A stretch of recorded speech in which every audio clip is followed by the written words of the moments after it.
Alors, Daf Petet Hamoud Aleph, on est à la deuxième moitié du Hamoud, qui atteint Rav Papa Veravuna Bered Rav Yoshua. Vous l'avez, c'est à peu près un peu au-dessous du Tosfot Pera, un peu au-dessous de la moitié du Tosfot. Ok. Qui atteint Rav Papa Veravuna Bered Rav Yoshua. Mi Berav. Lorsqu'il est venu, Rav Papa et Ravuna Bered Rav Yoshua, donc lorsqu'ils sont revenus, Mi Rav du Bet Midrash de Rav, Amré, ils ont dit, Tanina les Takana Tusha. Ils ont dit, mais en fait, on a enseigné dans la Mishnah, et vous allez voir il s'agit de notre Mishnah, celle sur laquelle on est depuis un moment. Dans notre Mishnah, on a enseigné la Takana Tusha, c'est-à-dire, on a intégré dans la Mishnah le principe de la Takana Tusha, et si ce que notre Mishnah dit ce qu'elle dit, on va voir ça tout de suite, c'est qu'on a pris en considération justement la Takana Tusha. Donc plutôt que de ramener une preuve, comme l'avait fait, d'essayer de ramener une preuve, comme l'avait fait Ravidi Baravine, à partir d'une braïta, vous vous rappelez, avec les faux témoins qui témoignent que le type il a divorcé de sa femme et qu'elle a eu sa ketouba, etc. Hein. Là, Rav Papa et Ravuna Bereder Yoshua veulent prouver de notre Mishnah que la takana tusha, c'est une takana qui a bien été intégrée et avec laquelle on fait. C'est quoi la preuve? Regardez, si vous reprenez la Mishnah, la fin de la Mishnah, Daf Pezané Moudalef, on disait là-bas, Haïcha, euh, Haeved ve Haïcha, Pgiatan Ra'a, le Eved, donc le Eved Kenani, le serviteur, ve Haïcha et la femme, Pgiatan Ra'a, littéralement, leur heure, H-E-U-R-T-S, la confrontation lorsqu'il y a, suite à une rencontre malencontreuse avec eux, une blessure, eh bien, Pgiatan Ra'a, ce qu'ils ont causé, c'est mauvais. C'est mauvais dans le sens, t'as vraiment pas de chance. Pourquoi? Achovel Bahem Chayav, celui qui les blesse, il est Chayav, il est Chayav de les dédommager, comme il est Chayav de dédommager un individu qui l'aurait blessé, normalement, normal. Par contre, par contre, Vehem Shechavlu Ba'acherim, Pturin, mais eux qui auraient blessé d'autres personnes, eux sont patours, eux sont dispensés de payer. Alors on verra, ça va être un peu l'objet de la Gemara. Et enfin, c'est même ce que la Mishnah disait par la suite, c'est que ils sont pas exemptés fondamentalement, mais c'est que, au vu de leur situation, ne disposant pas de quoi dédommager, ils sont dispensés de payer. Le Eved, il n'a pas de propriété qui lui est propre. Le Eved, il est acquis par son Adon. Et la femme, alors c'est ce à quoi on va s'intéresser, semble-t-il, elle ne dispose pas de biens dont elle pourrait dédommager le type qu'elle a blessé. Donc revenez à notre... quand je vous disais que la dispense, ils ne sont pas dédonnés de façon fondamentale, définitive, c'est en fait ce que dit la Mishnah juste après. La Mishnah juste après, elle dit Nishtacher Eved ou Nitgarsha Isha, hein, enfin, ou comment c'est quoi les termes de la Mishnah? S'il a été libéré, le Eved, euh, voilà ce que dit la Mishnah. Mais ils paieront plus tard, dans la mesure où, si elle est divorcée, donc elle se retrouve euh, propriétaire et, et elle peut agir sur ses biens comme elle l'entend. Et le Eved, s'il est libéré, lui aussi, une fois qu'il est libéré et qu'il devient, qu'il a une autonomie qui lui permet d'agir et de posséder ce qu'il a, il devra rembourser ce qu'il avait, il devra dédommager ce qu'il a fait. C'est-à-dire que le ptour n'est que, il est en suspens. Cette exemption de payer, de dédommager, ça n'est que temporaire. Alors le temporaire, il peut durer tout le temps, enfin il peut durer très longtemps, il peut même peut-être durer tout le temps. Mais c'est ce que dit la Mishnah. Ok, revenez à notre Gemara. Donc de cet extrait de Mishnah, duquel ils veulent prouver, donc les deux maîtres qu'on a cités, que la Takana Tusha, elle est intégrée. Donc ils disent Aeved Vaisha Pegiatan Ra'a, le Eved et la femme, Pegiatan Ra'a. Voilà, quand on a été blessés par eux, c'est vraiment pas de chance. Pkiatan, leur coup, leur heure est mauvais. Achovel bahen chayav, celui qui les blesse, il est chayav de les dédommager, de les payer. VM shechavlu ba'achirim, de les payer, les fameuses 5 enveloppes hein, dont on avait parlé depuis le début, au tout début du Pérec. Ve'achirim, euh, VM shechavlu ba'achirim, et eux qui auraient blessé d'autres personnes, Tourin, ils sont pas tours. Regardez quelle est la preuve qu'ils veulent ramener de cet extrait de Mishnah. Vei salkadater leta kanatusha. Et si salkadater, montez à ton esprit, si tu as envisagé de dire que il n'y a pas la takanatusha, que la takanatusha n'est pas en vigueur. Donc cette takanatusha, vous vous souvenez, qui vient contrarier le mécanisme normal de pouvoir, puisqu'on tenait la halakha comme Resh Lakish, qu'il y a la différence à faire entre la nue propriété et la jouissance de l'usufruit, que achilat perot, la jouissance de l'usufruit, ne vient pas polluer, entraver combien on dispose de la nue propriété. Ok, ça c'est le principe général. Mais pour autant, dans le cas d'un couple, la takanatusha, elle est venue justement dire que, eh bien si, la femme, appliquée au cas de la femme et du mari, la femme ne disposant pas de l'usufruit qui provient de ce dont elle est nue propriétaire, elle a fait rentrer des biens quand elle s'est mariée, les nirsemelou, vous vous rappelez, on parle de cela, et c'est le mari qui en a la jouissance de cet usufruit, donc, la Takanatusha fait que, ok, elle est nue propriétaire, mais elle ne peut pas vendre. Elle ne peut pas vendre, ça veut dire que si elle vend à une tierce personne, de toute manière, si elle meurt avant le mari, c'est le mari qui en héritera, et non pas celui qui elle a vendu. Donc tu vois bien que elle dispose pas véritablement elle fait pas ce qu'elle veut de cette nue propriété.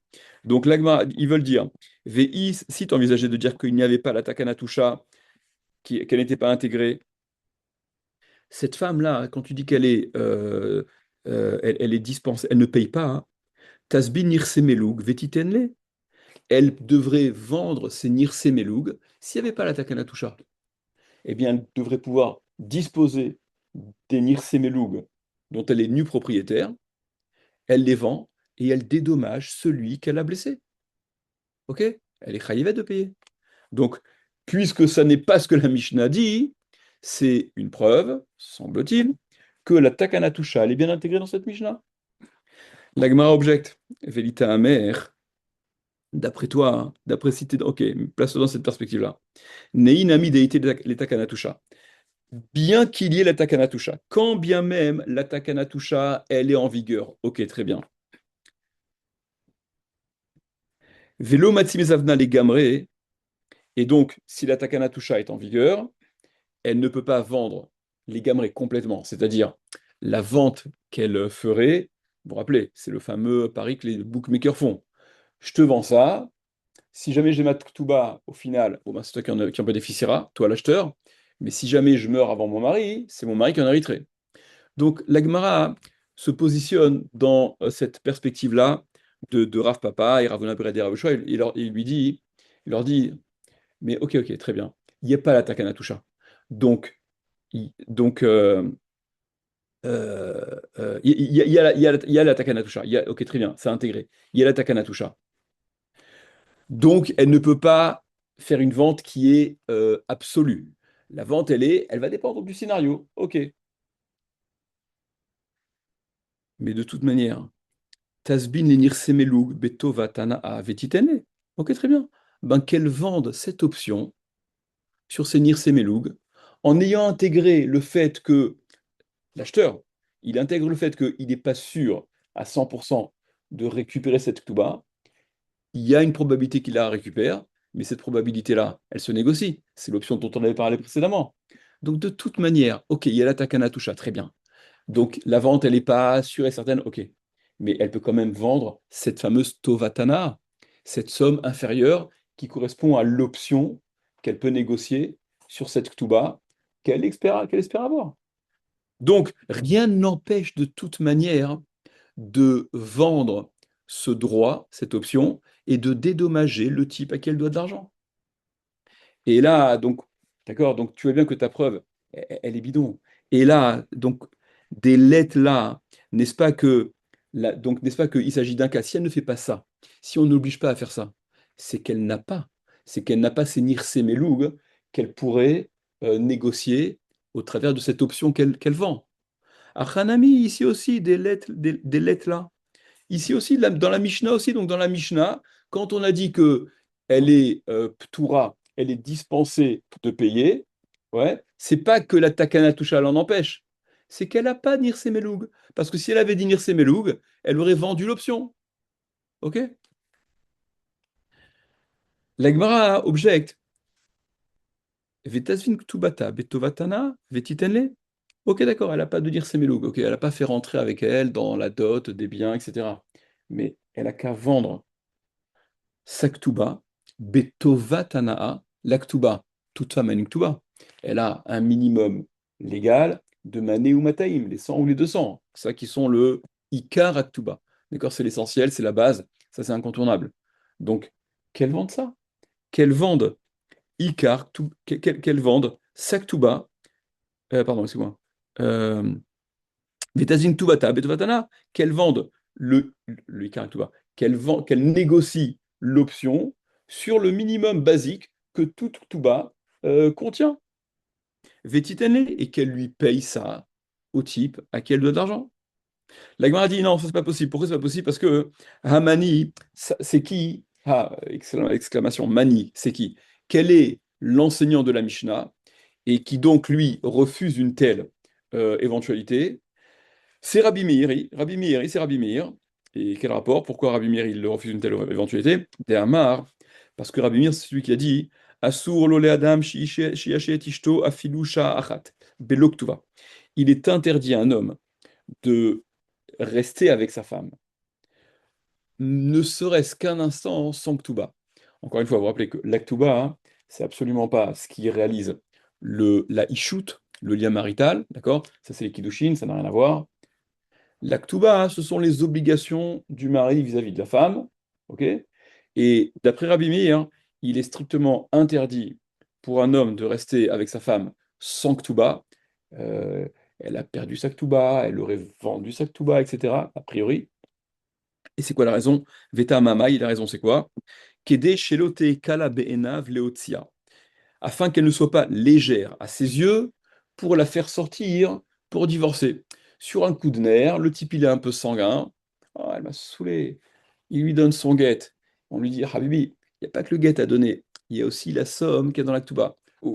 Donc là, ça, il y a une deuxième réflexion. Ok, peut-être que. Donc voilà, voilà, c'est quelque chose qui, voilà, c'est pas très, c'est pas très reluisant comme raison, mais c'est quelque chose qui rentre en compte. Donc pour Abimir, le fait d'avoir une obligation de payer l'Aktuba, c'est quelque part, pas la garantie, mais ça aide à calmer un peu les ardeurs et d'agir de façon un petit peu moins spontanée. Donc pour Abimir, il est interdit à quiconque de rester avec sa femme sans Ktuba, ne serait-ce qu'un instant. Ok? Donc c'est pour ça que on n'envisage pas que la femme puisse vendre Tova Tana Aktuba, qu'elle puisse négocier cette option qu'elle a sur sa Ktuba, même s'il ne s'agit que d'une Ktuba, tout ce qui est plus simple, Mané Mataïm, d'accord, la somme de départ. Mais la Gemara dit, mais attends, c'est pas une raison ça. Allez, je vous le dis oralement déjà avant de parler de la Gemara, mais vous comprenez naturellement que c'est pas une raison. C'est pas une raison parce que, attends, tu me dis que un homme ne peut pas rester avec sa femme sans tout bas parce qu'elle serait facile à ses yeux ce serait plus simple pour lui de divorcer. Mais dans le cas où la femme, elle a vendu son option, le mari, si jamais il la divorce, il sera toujours tenu de payer cette tuba. C'est pas parce qu'elle a payé elle, parce qu'elle a négocié elle l'option en vendant et qu'elle en a retiré ce qu'elle a retiré, enfin pour rembourser en l'occurrence, ok, que le mari ça le dispense, ça change rien. L'histoire elle change pas pour le mari de toute manière. Donc dit l'agmara, Achal Omegaresh là. La Gemara dit, mais là, il n'est pas en train de la divorcer. Des Imegaresh là, hein, s'il la divorce, à Touhanar des Avenés, Gavoula Liktubatamine. Il viendrait, à Touhanar, il viendrait cela, des Avenés à qui elle a vendu, ceux qui ont acheté l'Aktuba, cette femme, l'option, cela, celui-là. Comment? Ah oui, Gavoula Liktubata Miné, et ils vont eux encaisser la Ktuba de lui, c'est-à-dire qu'ils vont venir exiger leur droit. Regarde, tu dois payer cette Ktuba à ta femme, ben, c'est nous qui sommes enfin nous, moi, le type qui débarque, qui suis bénéficiaire de ça parce que je vais acheter l'option.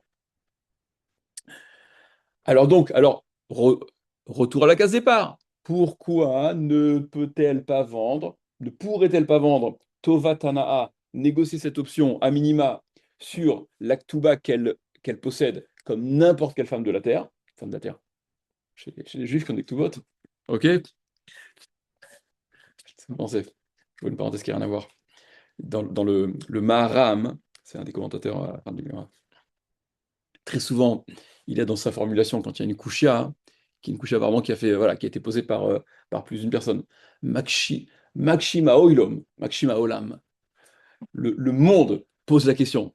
Le monde, attends, doucement, tranquille, attends, c'est quelques étudiants des Shiva là qui posent la question, enfin, tu vois.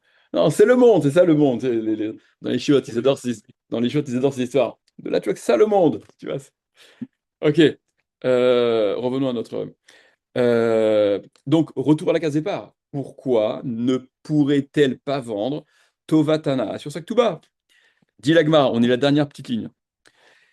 Et là, Tovatana mile ninhu, ou mile la mishtabde. C'est que Tovatana, cette option qui est vendue, mile ninu, littéralement, ce sont des mots. Qu'est-ce que ce sont des mots? C'est-à-dire que c'est du peut-être. C'est, regarde, je te vends ça, et peut-être, toi, l'acheteur, tu auras quelque chose euh, en bout de course. Mais peut-être que tu n'auras rien.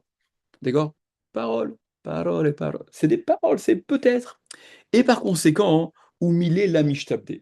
Et les mots, ce qui est comme ça hypothétique, qui est soumis aux aléas ben, de ce qui va se passer, l'amishtabde, ça n'est pas garant de cette dette que cette femme, dette, j'emploie le terme dette pour illustrer l'idée, que cette dette, que cette femme qui a donc blessé quelqu'un, à contracter vis-à-vis de ce quelqu'un-là et lui doit. C'est-à-dire, tes biens, ils sont garants dans la mesure où tu as une dette qui a été contractée en bonne et due forme, et c'est sur du solide, il y a pas d'hypothétique.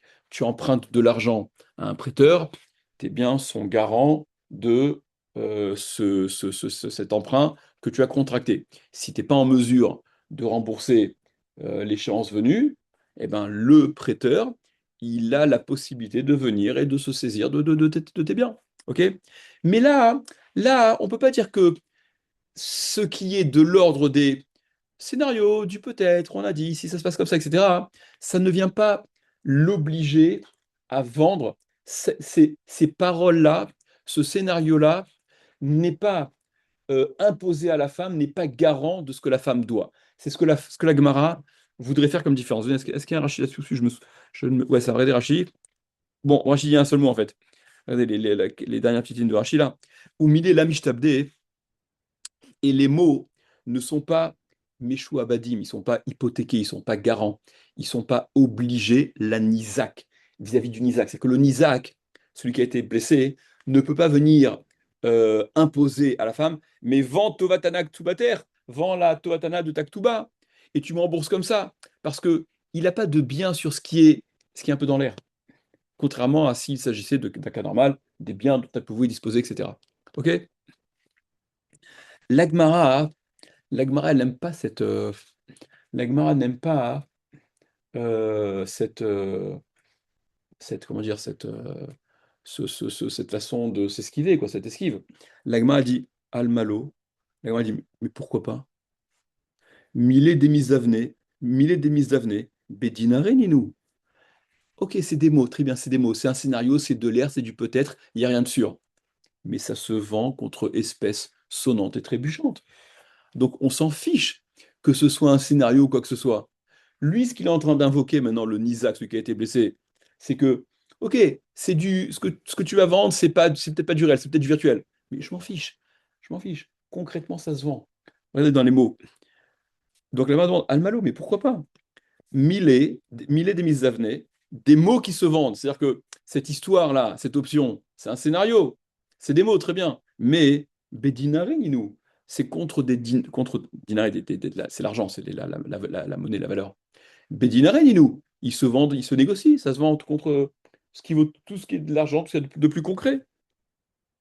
Donc, on est toujours. Alors, pourquoi la femme n'est-elle pas tenue de vendre Tova Tanaa? Ça, c'est sûr que c'est toute femme qui a une Touba, elle a ça. Pourquoi ne doit-elle pas vendre Tova Tanaa, d'accord, parce qu'elle peut négocier de cette Touba et dédommager celui à qui elle doit de l'argent. Dit la Gemara, on est à la deuxième grande ligne. Et là, Mishum des Shmuel, c'est à cause de Shmuel, à cause de Shmuel, à cause de l'enseignement de Shmuel. Et là, on va écouter cet enseignement de Shmuel, qui, à première vue, semble un peu contre-intuitif, et qui dit la chose suivante. Et là, Mishum des Shmuel, c'est à cause de Shmuel. Des Amar Shmuel, qu'il a dit Shmuel, Amocher shtar chov lachavero, celui qui vend son shtar chov à son prochain. Celui qui vend une lettre de créance. J'ai une créance sur quelqu'un, et je vends cette lettre de créance à un type qui, je sais pas comment ça veut dire, des termes en truc là. Un. Du jury. Non, non, pour les la Zafka, tu l'endosses ou je sais pas quoi, là, tu sais, au truc au porteur, là, je sais pas trop quoi. Ok, bon, peu importe. J'ai une lettre de créance. Réhouven a une lettre de créance sur Shimon. Shimon doit de l'argent à Réhouven, ok. Réhouven, il vend cette créance-là, cette lettre de créance, il la vend à Lévi, ok. Vechazar ou Machalo, Machoul. Mais si, après que Réhouven, qui est donc le prêteur qui avait prêté de l'argent à Shimon, Shimon doit de l'argent à Réhouven, Réhouven, en preuve de cette créance il a donc cette lettre de créance-là, qu'il a vendue à Lévi. Une fois qu'il a vendu à Lévi, donc Lévi, Lévi il a payé pour ça. Il ira récupérer la dette dont est Chayav Shimon. Il ira après récupérer ça, c'est Shimon. Le problème, c'est que Réhouven, allez, il abandonne sa dette, il efface l'ardoise. Vechazar ou Machalo, et il abandonne cette créance qu'il avait sur Shimon, après avoir vendu la lettre de créance. C'est pour ça que j'ai commencé, vous avez entendu, je vous ai dit, c'est a priori pas très intuitif. Eh bien, dit Shmuel Machoul, on va revenir là-dessus, hein. Il dit Shmuel Machoul, c'est effacé. C'est effacé. Donc, Shimon, l'acheteur de la dette de créance, il va taper à la porte de Lévi, et Lévi qui lui dira je te connais pas, ok? Moi, la créance que j'avais, la dette que j'avais vis-à-vis de Réhouven, il me l'a effacée, ok? Donc, t'es gentil. Et poursuit Shmuel, va filou yoresh mochel. Et même l'héritier, il est investi de ce droit-là de pouvoir effacer la créance que son père avait sur son débiteur. Je répète, la raison pour laquelle on rapporte ce din de Shmuel, c'est simplement pour justifier que on ne veut pas envisager que la femme puisse agir de la même façon, c'est-à-dire si cette femme, elle vendait son option sur sa Ktuba, comme on est en train de le suggérer dans la Gemara, et ce qu'elle a vendu, donc elle a vendu cette option à un acheteur, ça permet de dédommager immédiatement le Nizak, celui qu'elle a blessé, ok? Mais ce qui nous embête, c'est qu'en vertu du din de Shmuel, de ce mécanisme-là, elle pourrait finalement renoncer à son droit sur l'Aktuba, cette espèce de créance qu'elle a potentielle vis-à-vis de son mari, dans le cas où elle est divorcée ou si il meurt. Et donc, si elle renonce à ce droit-là, l'acheteur à qui elle a vendu son option, ben, il se retrouve avec rien. Et donc, on ne veut pas être dans une telle situation. C'est pour ça qu'on ne va pas préconiser cette façon de faire.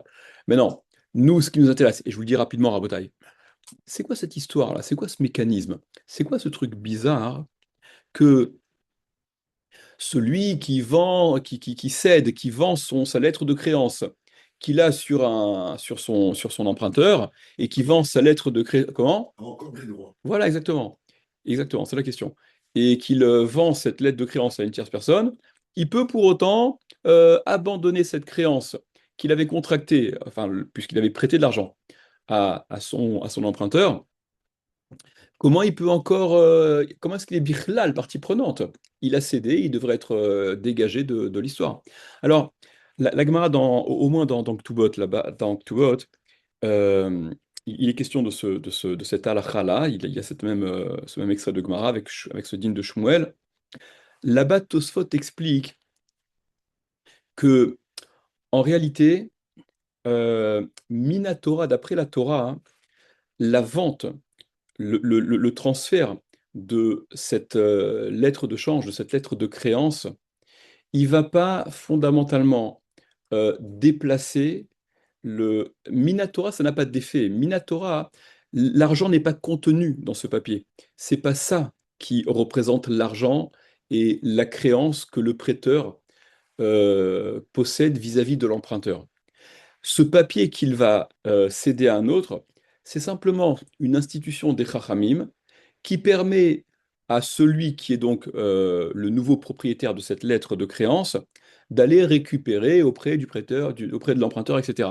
Mais Minatora, Minatora, c'est pas au travers de ce simple écrit-là que cet argent, il serait considéré comme contenu là-dedans, au point de donner la force à cet endosseur-là, à celui qui a récupéré cette lettre de créance, de se retrouver dans la situation d'origine du prêteur.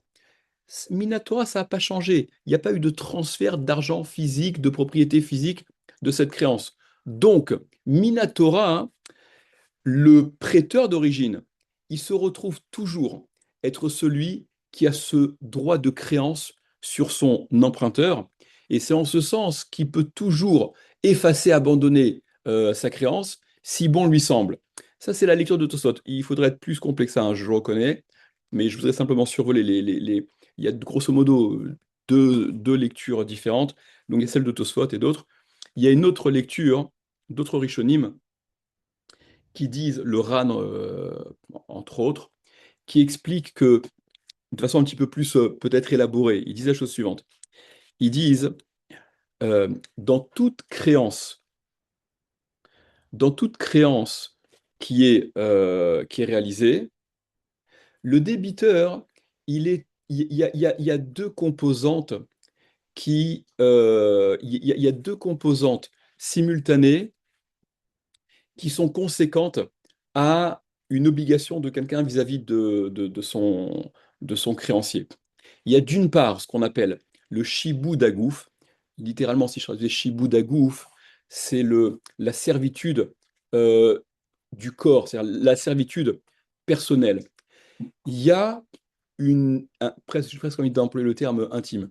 Il y a une obligation intime personnelle que l'emprunteur il a vis-à-vis de son prêteur. Ok? C'est-à-dire que Réhouven prête de l'argent à Shimon. Shimon lui doit cet argent, c'est évident. Shimon, il est non seulement redevable vis-à-vis de Réhouven au titre personnel, Shiboudagouf, sa personne est engagée, sa personne est redevable. Mais il n'y a pas que Shiboudagouf, il y a Shiboud Nechassim. Il y a surtout, enfin surtout, bon, je ne vais pas dire surtout, moins, je ne vais pas dire J. Il y a ces biens, les biens de l'emprunteur, qui sont garants de la dette qu'il a contractée vis-à-vis de son prêteur. Ok? Il y a ces deux composantes-là. Dès que tu prêtes de l'argent à quelqu'un, de facto, les biens dont il dispose, ils sont garants en ta faveur de la solvabilité de ce type à qui tu as prêté de l'argent. Il n'est pas en mesure de te rembourser, eh ben, tu auras le droit d'aller te saisir des biens qu'il possède, etc. C'est garant. Ça, c'est ce qu'on appelle le shibud nechassim, l'espèce de servitude, d'hypothèque, de garantie, je ne sais pas comment vous appelez ça, des biens que le débiteur, les biens que le débiteur possède. Maintenant, quand le prêteur d'origine, il décide de céder son droit de créance à une tierce personne, il a vendu sa lettre de créance à Lévi, à une tierce personne, qu'est-ce qu'il est en mesure de vendre? Qu'est-ce qu'il est en mesure de transférer? Non, dis-le mieux, non, on parle que de ça, mais de ces deux composantes-là, est-ce que c'est le Shibou Dagouf? Est-ce que c'est la relation intuitu-personnelle qu'il est capable de céder? Ou le Shibou de Nechassim? Voilà, c'est les biens qui sont garants. Ce lien-là, il est en mesure de le transférer. Ça, en effet, il est en mesure de le lui transférer. Mais le côté personnel, moi, l'emprunteur, ok? Stan m'a prêté de l'argent. Maintenant, Yves, il vient me voir, parce que Stan lui a vendu son truc, moi je suis pas au courant, il vient me voir, je dis, alors, je te connais pas, Yves, c'est pas toi mon prêteur.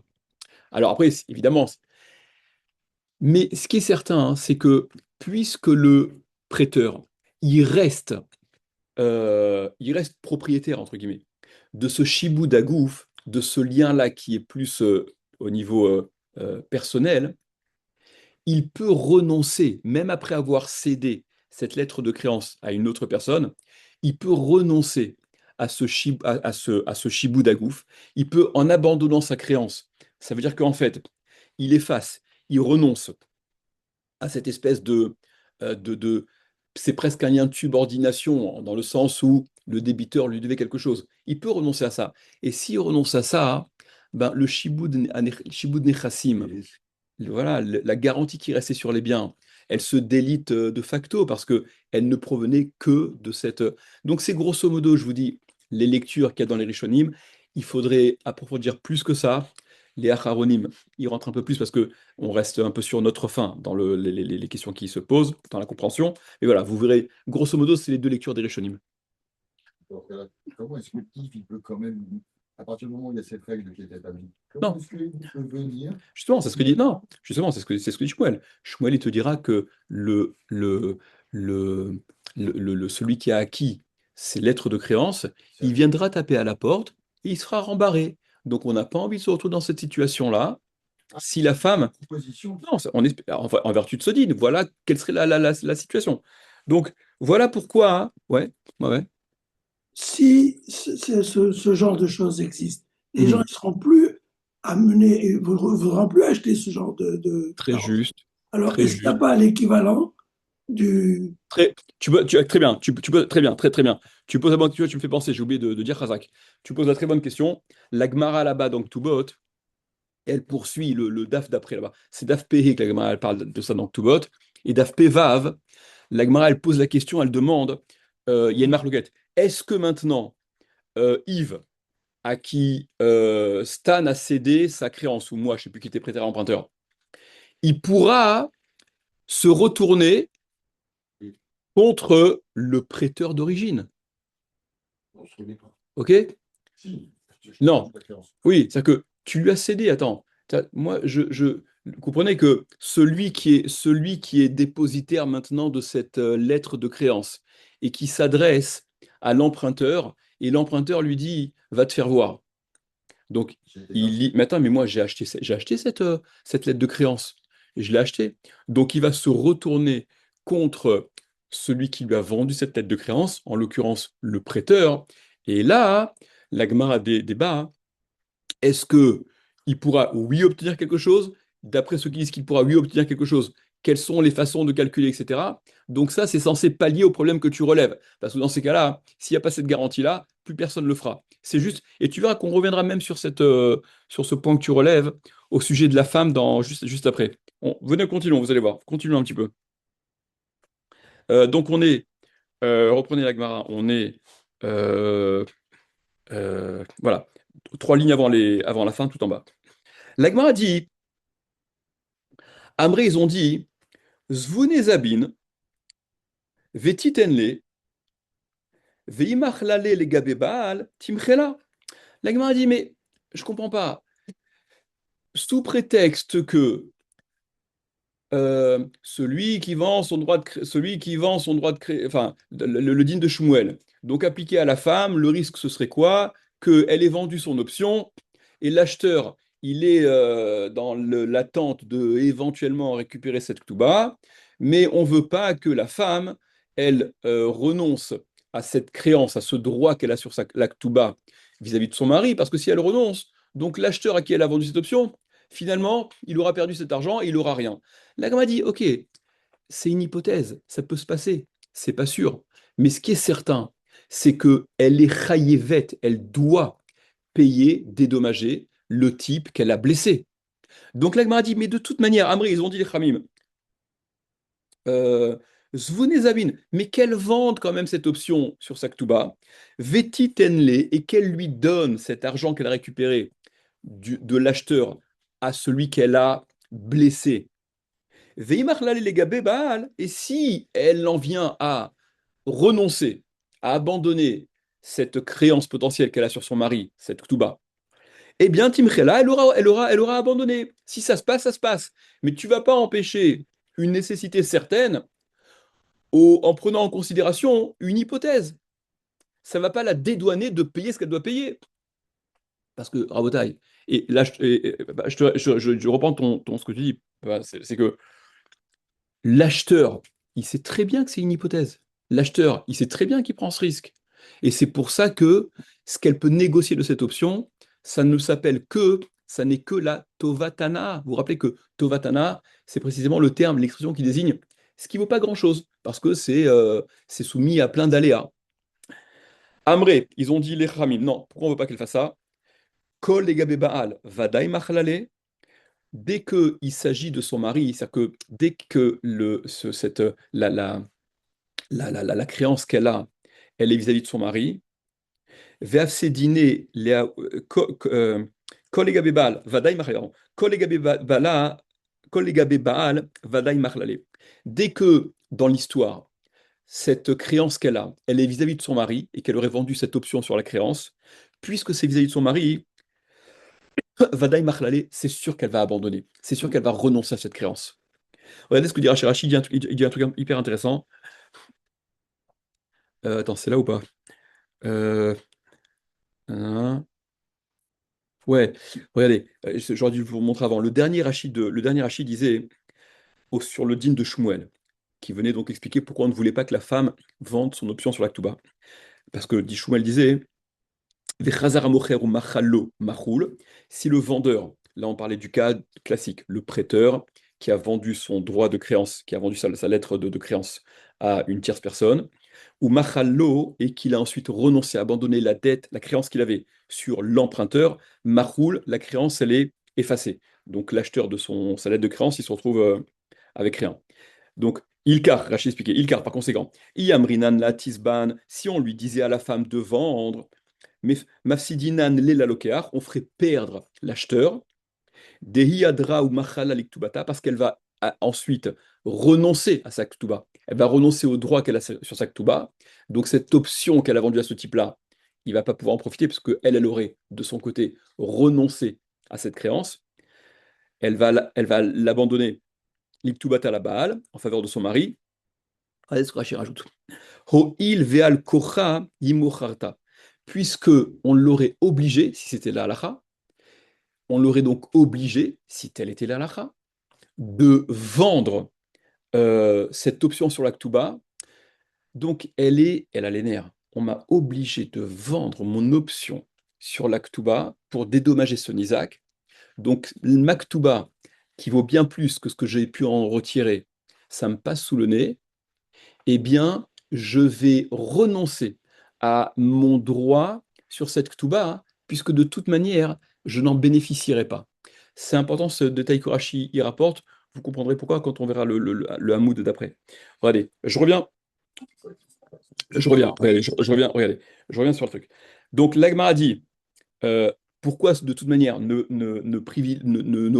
est-ce qu'on ne retient pas cette façon-là? Parce que comme je vous l'ai dit avant, ok, c'est un risque, mais la certitude de ce qu'elle est chaïvette, de ce qu'elle doit à celui à qui elle a causé un préjudice, ça c'est quelque chose de certain. Pourquoi laisser de côté le certain au bénéfice de ce qui est hypothétique, peut-être elle va vendre, etc.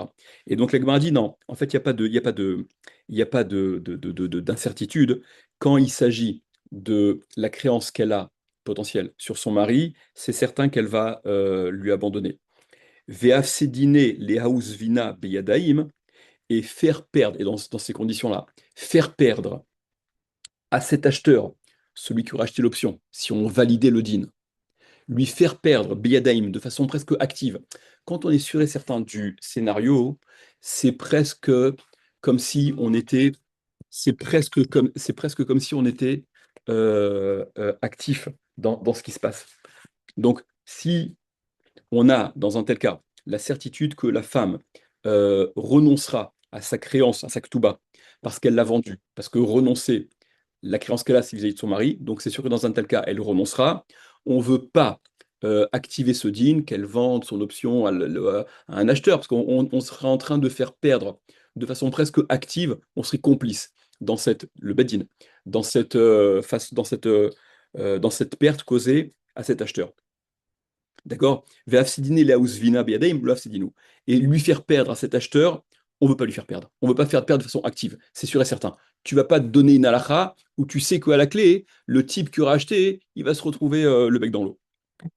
Poursuit la Gemara, dernière ligne. Vechit emazvinani halelehaoude chavlabe betovatanaa. Allez, là, la Gemara va proposer et dire, et si tu dis, Vechit ema, si tu dis, Zvinani halelehaoude chavlabe, qu'elle vende son option. Il veut dire que c'est une vente, pas vraiment une vente en fait à titre gratuit. La Gemara suggère, eh bien, plutôt que de vendre son option à une tierce personne, afin de dédommager celui qu'elle a blessé, qu'elle vende à celui qu'elle a blessé, mais qu'elle vende à titre gratuit, qu'elle cède cette option à celui qu'elle a blessé à titre gratuit, donc c'est une façon de le dédommager, puisque cette option, elle vaut quelque chose. Donc ce qu'elle lui cède, ce serait pour la quote-part de ce qu'elle lui doit, elle le lui cède à titre gratuit. Betovatana, donc là c'est la valeur de l'option, parce qu'elle peut négocier l'aktuba, vous tournez la page. Des imachla legabe baal, parce que même si elle abandonne cette créance qu'elle a sur son mari, l'oka mafsid, il va rien perdre de toute manière, celui qui a été blessé. Parce que pour obtenir, pour obtenir cette option, il n'a pas déboursé le moindre centime. Donc de toute manière, au pire des cas, il ne perd rien. Ce qu'il perd, c'est de ne pas récupérer l'actuba si jamais la femme renonce à cette créance. Mais quoi qu'il en soit, on a au moins, après, d'accord, on pourra dire ça ne règle pas en totalité le problème. Ok, ça règle en partie le problème. Que l'acheteur, en l'occurrence, si c'est le blessé lui-même, mais qui est même pas acheteur, qui est bénéficiaire sans avoir déboursé un centime, il va se retrouver donc dédommagé de cette option, de ce qu'elle vaut. Et si jamais elle renonce à sa créance sur son mari, cette femme, de toute manière, l'oka mafsid, il va rien perdre. Des ashtanami, l'omide kaya, des ashtanami, l'omide kaya avalé, parce que maintenant, de toute manière, elle ne lui a rien donné. C'est un peu marrant la formation. Moi, j'aurais plus formulé dans la Gemara. Elle ne lui a rien donné. J'aurais plutôt dit il ne lui a rien donné. C'est lui qui n'a rien payé. Mais bon, ce que la Gemara veut dire, sauf, bon, point. Voilà. De toute manière, donc, il ne perd rien. La Gemara dit sauf, non, au final, Kol et Gabé Baal, dès qu'il s'agit d'une relation, d'un contexte où la créance que la femme a et qu'elle pourrait donc à laquelle elle pourrait renoncer, dès qu'il s'agit d'un contexte où c'est avec le mari, Vadaï Machala, c'est sûr qu'elle va abandonner, qu'elle va renoncer à cette créance. Et par conséquent, Veatruche Bedina Birde Lomatrechinan. On ne va pas fatiguer le bet din pour rien. C'est-à-dire, on ne va pas déclencher tout un process qui va être géré par le bet-din, qui va venir obliger de vendre l'option sur sa Ktuba afin de... Comme on sait qu'à terme, on est dans une situation où, euh, où elle renoncera à son droit de créance, par conséquent, cette initiative-là, elle ne sera pas couronnée de succès, elle aura servi à rien. Donc on ne va pas déranger le Beddin pour rien, pour quelque chose dont on a la certitude à l'avance que ça n'aboutira pas, puisque dans un contexte où c'est la femme avec le mari, elle abandonnera au profit du mari sa Ktuba. Euh, regardez, juste, je voulais vous montrer Tosfot là-dessus. Regardez, Tosfot pose la question, avant même qu'on ait tourné le Hamoud, hein, j'aurais pu vous poser la question. Donc on a dit qu'il y a une certitude que la femme va abandonner sa Ktuba au profit de son mari, n'est-ce pas? Vous vous rappelez qu'en haut du Hamoud, on avait rapporté que au sujet des faux témoins, les dim zomemim, qui témoignent au sujet d'une femme, qu'elle a été divorcée, qu'elle a touché sa Ktuba, donc ils lui feront perdre sa Ktuba, parce qu'en fait elle n'a pas divorcé, c'est les faux témoins. On avait dit que la zama consistait, quelle était la peine à faire subir aux faux témoins? C'était leur faire payer ce qu'elle aurait pu négocier, l'option qu'elle aurait pu en négocier. Vous vous rappelez ou pas? Ok? On avait dit, Omdin, c'était la quatrième ligne tout en haut. On évalue combien un homme il est prêt à mettre à payer pour cette ktouba de cette femme, que dans les scénarios qui lui seront favorables, c'est-à-dire si elle est veuve ou divorcée, donc les cas où elle touche sa ktouba, eh bien c'est lui qui en bénéficiera, mais que si elle meurt, c'est le mari qui récupère et tout, et donc ce qu'il a payé, ça c'est perdu. Tosfot demande, mais attends, d'après ce qu'on dit dans la Gemara chez nous, là tout en bas, puisque tu me dis que elle va vendre de façon certaine, donc aucun acheteur n'achètera, c'est ta question ou pas? Aucun acheteur n'achètera. D'accord? Puisque si c'est sûr qu'elle va renoncer à sa créance, c'est qui c'est qui le stupide qui va mettre une option là-dessus? Donc les omémimes, quand tu dis ils sont rendus chayav de payer cette option, ben c'est zéro l'option, puisque personne n'achètera un truc où on est sûr de pas récupérer. Ok? D'après Rashi, Tosot dit ce qu'ils disent, je ne vais pas avoir ramené Tosot. D'après Rashi, et c'est pour ça que je vous ai lu Rashi juste avant là, Rashi dit que cette propension que la femme elle a à abandonner sa ktouba au bénéfice de son mari, parce qu'on l'a forcée à vendre. Si c'était la Lara quand elle a, vous vous rappelez ou pas, si elle a causé un dégât et donc elle est tenue de dédommager, et donc si la Lara était que le Bedin la force à vendre, c'est la Lara. Elle vend son option. Là, ah, on m'a forcé, je vais abandonner. Mais dans le cas d'une femme qui est victime d'un faux témoignage, là, l'évaluation qu'on fait, c'est un modèle. Combien une femme en général? On ne parle pas d'une femme qui doit payer, qui doit vendre pour dédommager. On parle d'une femme qui voudrait négocier sa ktouba parce qu'elle a besoin de liquidité, elle a envie de faire du shopping, et donc elle décide de vendre son option sur sa ktouba. Dans des cas normaux où elle agit de façon libre, sans aucune contrainte, il n'y a pas de raison de dire qu'elle va abandonner au bénéfice. C'est ce qu'il en ressort apparemment de Rachid. Et comme ça, des Mefarchim relèvent. Résultat des courses, Rabotai. Résultat des courses. L'Agmara semble donc dire que si jamais, et je reviens là-dessus, si jamais la femme, elle avait, lorsqu'elle s'est mariée, amené avec elle des nirse meloug, les biens dont elle était nue propriétaire, apparemment, on l'aurait obligée de vendre par rapport à ces biens-là. Elle aurait dû vendre ces biens-là pour pouvoir dédommager celui qu'elle a blessé, parce que l'Agmara, elle a dit, l'Agmara, quand elle a envisagé cette façon de faire, l'Agmara avait dit, bon, bah, on parle d'un cas où elle n'a pas de Nir Semeloug. Donc, a priori, du déroulé de l'Agmara, si cette femme, elle était, oui, en possession, elle avait amené des Nir Semeloug, donc la catégorie de biens dont elle reste tenue propriétaire, ou même des Nir Setson Barzel, ou même s'il avait ramené des biens qui avaient été classés dans la catégorie de Tson Barzel, c'est-à-dire la valeur d'entrée est égale à la valeur de sortie, elle peut en tout cas donc vendre ces choses-là, et c'est quantifiable, et on sait très bien. Apparemment, elle aurait été donc tenue de vendre ça. Sa ktouba, elle n'est pas tenue de vendre l'option parce que, comme on l'a dit, ça serait à coup sûr un abandon au profit de son mari, donc ça n'aurait servi à rien. Le problème, c'est que si on explique comme ça, regardez, je vous rappelle, on a eu le temps de l'oublier, mais je vous le remontre.